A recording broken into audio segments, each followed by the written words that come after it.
Okay, while we're out in the barn, I thought I'd just have a look at this Pro 3. This actually used to be Ron's VK3AHR's unit, and we've got the job of moving that on, and it comes with a SM20 desk mic, and it's not in too bad a condition actually. Just thought we'd do a couple of little tests on it while we're here for a bit of fun. Use up this new IFR 500A that's sitting out here, and turn that down there. And let's have a look. Let's take off that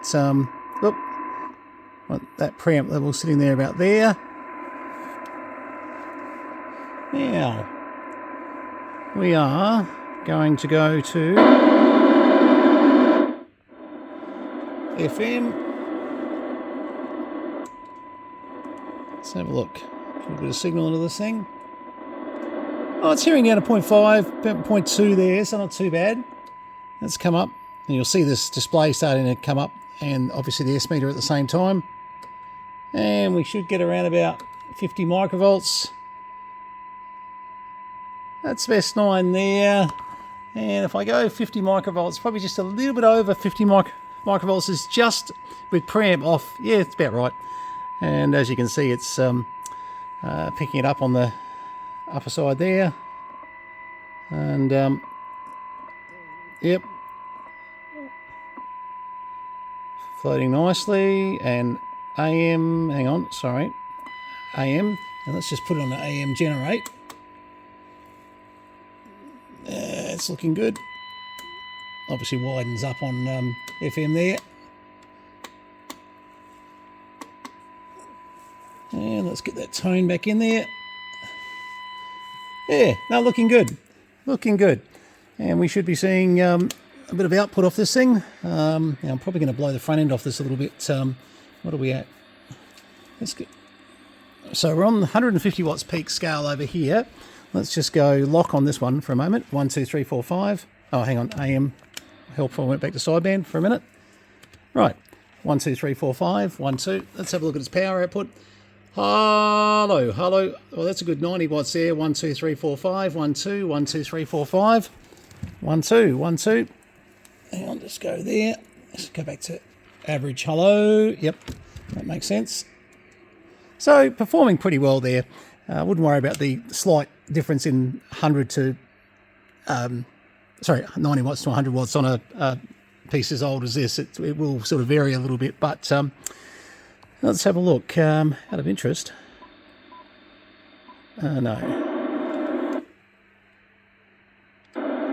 Yeah, so we're getting in carrier about 90 watts carrier there. So I'd say that meter's just a little bit out. I normally like to put these things on my bird to know for sure. Oh, also we might have had a bit of attenuation in there too. Let me just run that receiver test again, because I reckon I had a bit of attenuation happening. Let's go there. And there. 0.5. A little bit of attenuation in there, but no, it's not affecting it greatly.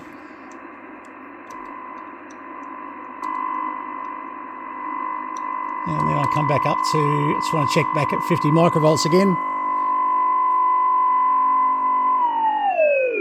Ah, yeah. Tricks for new players. No, that's looking fine. It's all right. Just wanted to double check a couple of things there.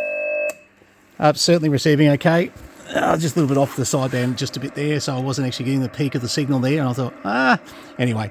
So the Pro 3, out of all the Pro series yet, this is the one to buy, no question.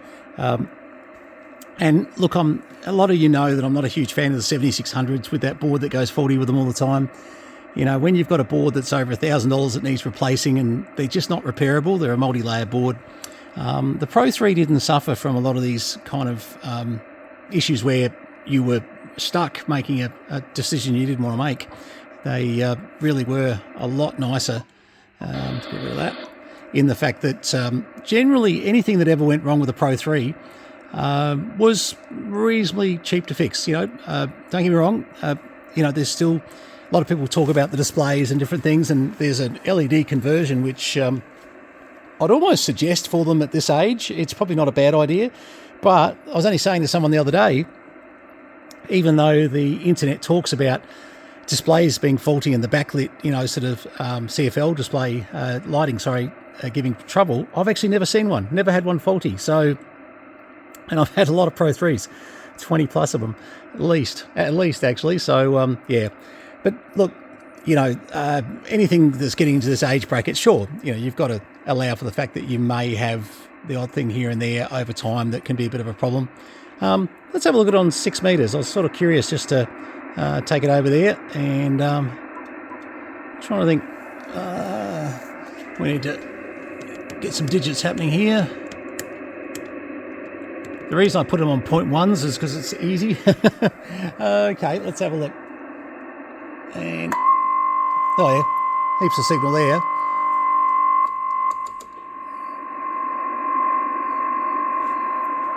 Now, 6 meters, they're renowned for being super sensitive on 6 meters. Let me just...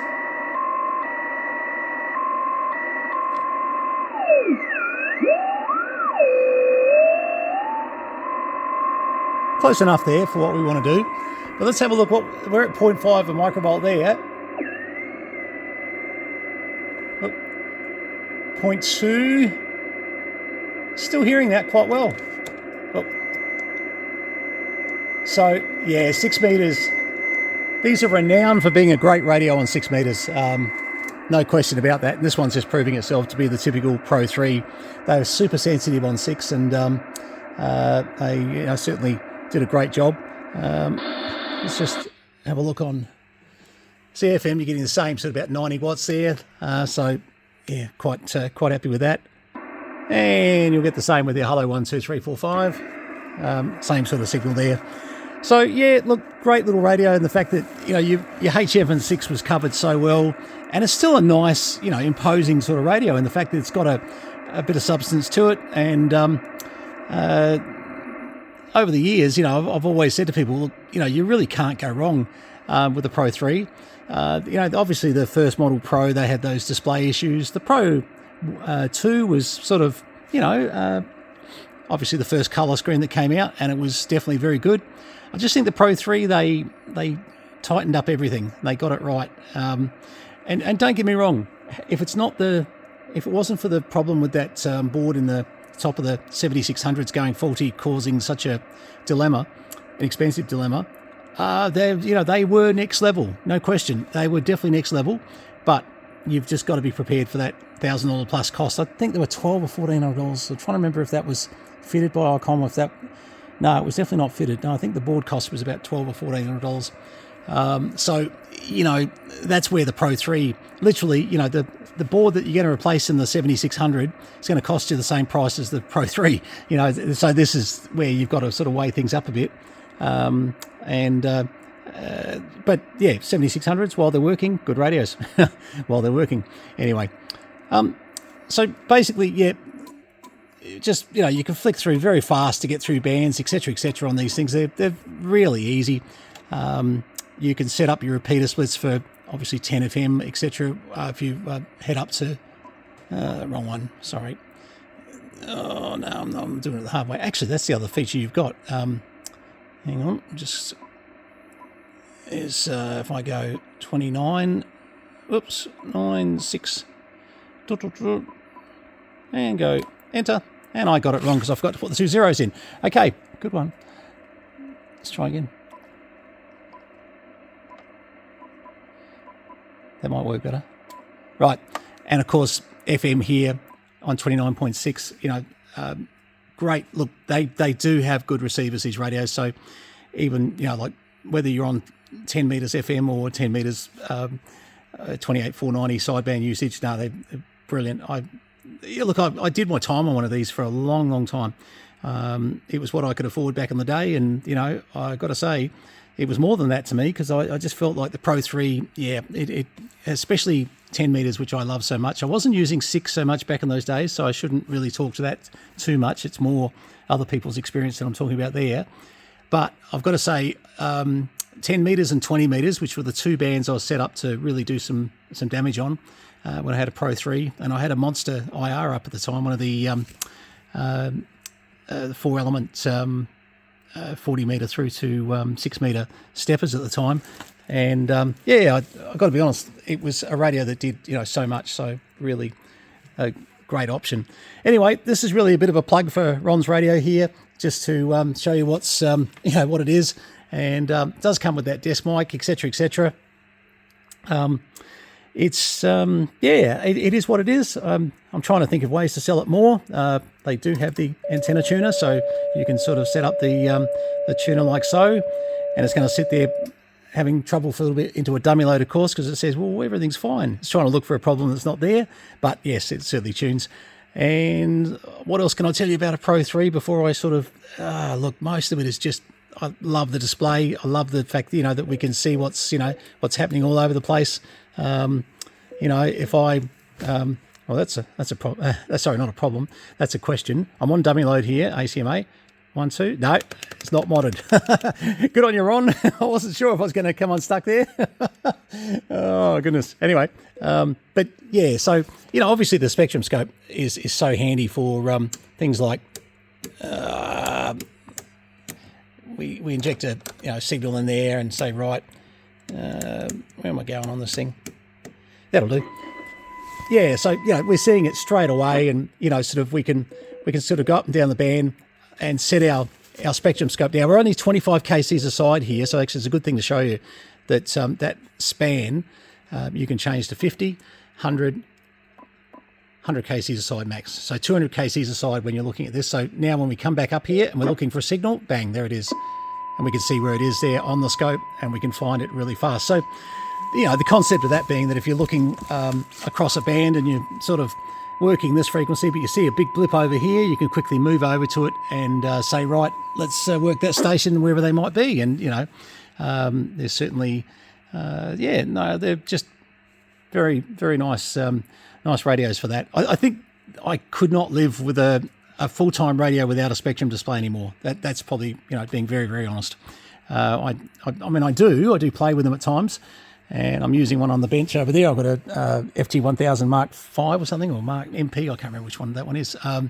And that's got no spectrum display. But I tell you, I miss it. I'm just like, it's part of, it just doesn't feel like you're dressed properly unless you got a hair. It really does. But anyway, so basically, yes, you can have this sort of set to hold your display, etc. if you want to actually keep something on screen. Very quickly, look, yes, you can go through. That was probably not the best move to make. Let's go. This is probably the better one. Set menu, hold in for a second, and basically then you've got level, display, DSP, a lot of functionality in the DSP. Time, you can, you know, set up like a no activity. You can do your timer functions, turn on, off, etc., etc. Others, quite a bit in there that you can basically, actually how we had the RF squelch set before, I just had to move that a bit. You can turn that back to just being a squelch from memory. Is that right? Yeah, squelch, auto, yeah. I normally leave it as RF squelch, so you want to keep it at the 12 o'clock position if that's the case. But the thing I do like is the FM split for HF and 6 meters. It recognises the 100 kilohertz split to do your repeaters on 29.6, which I'm a big fan. The 0.5 split on 50 megs. And look, there's a few other things here. Look, I've got to be honest, like the tuner auto start in my mobile on the 7000, that's great, because whenever I hit the mic, bang, the first thing it does tunes my Codan antenna, and I know for sure that, yep, it's all good. So there's little features like that maybe in the base station you're not going to use so much, but yeah, look, they've really done a good job here. There's so many different things you can set up in your mic audio, etc., etc. Display is just display, nothing really exciting in there. You can sort of play with your DSP filter sets a bit, and, you know, sometimes people that are mucking around with a bit of noise, and, you know, this can be quite handy, especially in the SSB filtering, and you can actually play around and just change the different tones, and it can be a lifesaver for some people. And, you know, out here in the country, probably we don't, you know, sort of see that so much. So basically then you've got all your voice, so you can set up transmit forward memories of voice, so that you can set up, say, right, this is going to be CQ 20 meters, CQ 10 meters, CQ 15, blah, blah, blah. And you can just then have them go bang, and off they go. And I always, you know, think, you know, that's a great thing. Now, you can also voice record receive signals as well. Now, what you can't do is then take that voice signal that you've received and replay it back on air. A lot of people think you can. No, you can't. There's a good reason for that, because they saw the abuse that could, possibly happen with that sort of feature. But yeah, look, as you can see, there's quite a bit there that, really made this radio quite, the more you go into its its menus, you really do start to sort of see facets that are, quite good for the time. I mean, these were in the 2000s, and they, certainly were really, when you got an upgrade, you're always interested in what the firmware upgrade was, what they were doing. It was always something a bit exciting, so it was a bit of fun. Keep in mind, this is dual receive too, so you basically can keep something monitoring on, say, 14.1 while you're working 10 meters, blah, blah, blah, etc. But look, yeah, overall, the Pro 3, if you're going to buy any of the Pros, maybe don't buy the earlier Pros. I think the Pro 3, not because this is Ron's radio and we're selling it, I just think the Pro 3s, for the money they sell for, it's not huge money, but you're getting a lot of value for what you're getting. And I think reliability too. I'm always cautious with anything over 10 years old to say, 100% that something's not going to fail because things fail. But generally, my experience with Pro 3s is no, they've been brilliant. I've got another one of these put aside for a mate of mine, and I'm really happy he's buying it, because it's heading down to him down the base of Victoria. And I just know that, especially when it's a mate, it's a radio that if he gets into trouble, well, at least we've got a fair idea how to get out of trouble. But secondly, it's one of those radios where I'm really confident he's going to do everything he needs to do and not need to swap out something, to feel like he's getting a decent radio. So we honestly generally don't get enough Pro 3s come through here. They don't last very long. Once again, that sounds like a sales pitch on behalf of Ron, but it's not. It's just the truth. All right, well, apart from going through all the different passband tuning and, as you can see, it all just changes, and you can, very nice that you can, no need to actually buy a whole stack of filters. I mean, the Pro 3 did it all for you. So, and then you could actually, if you got yourself a little bit lost on your filtering, you hold it in for a second, bang, just reverts back to the standard filtering. And so it's got a lot of features for people that maybe aren't so familiar with some of the different ways that you can get into trouble and not get out so fast. Noise reduction, so full DSP, noise blanket. Look, I'm trying to think of anything I'm missing, but all your filter sets, you can, whoops, get out of that. Back over there. What am I doing there? Oh, sorry, yeah, filter here, up the top is where that's changing. So that's a handy little button, because you can widen out. If you're listening to someone that it's just a casual, nice conversation, no noise, 3K sometimes is beautiful. 2.4 when you're starting to have to listen to the noise a bit more seriously, and when you've got a lot of noise, sometimes 1.8 will get you out of trouble with side signals that are giving you a hard time. So, yeah. All right, well, that's it. I can't rave on too much more about this, I don't think. Oh, hang on. What about that one? I'm trying to remember now. Was it lock? No. Oh, I can't remember. Yeah, no, it's all right. I was going to go off and have a bit of a play with a few other features, but no, I'll get myself lost because it's been that long since I've played with them. I'll end up embarrassing myself again. Anyway, all right. Let's put it back to, to scope. That was the other thing too, your scope, you can actually change from main to sub. So if you want to see what's going on in the band on 14 megs, just change that button there and then back to the 28 megs. So that scope then, probably a good example of that is if I put the signal back on. So then I change back, I go over to 20 meters and that should lose that signal. Oh, no, it's got to reset that, doesn't it? I thought that's what they did. Okay, I'm wrong. I was sure that's what, so maybe they don't do what I just said. Told you I'd embarrass myself. Yeah, no, they don't. Sorry, I thought you could actually change the scope there. So that really is just main sub changing. Get rid of that noise. All right, my first faux pas. Probably not it won't be the last one for the night. This is going to be a long night. Got to get a bit of work done tonight. All right, there you go. Pro 3. I'm going to send this video off to a mate of mine who I think this radio will probably go to be honest. But if not, you'll see it advertised up. One of the locals here from the club knows it's Ron's radio, and I think this might be one for him, so we'll see how we go. All right, all the best, guys. 73s. Cheers.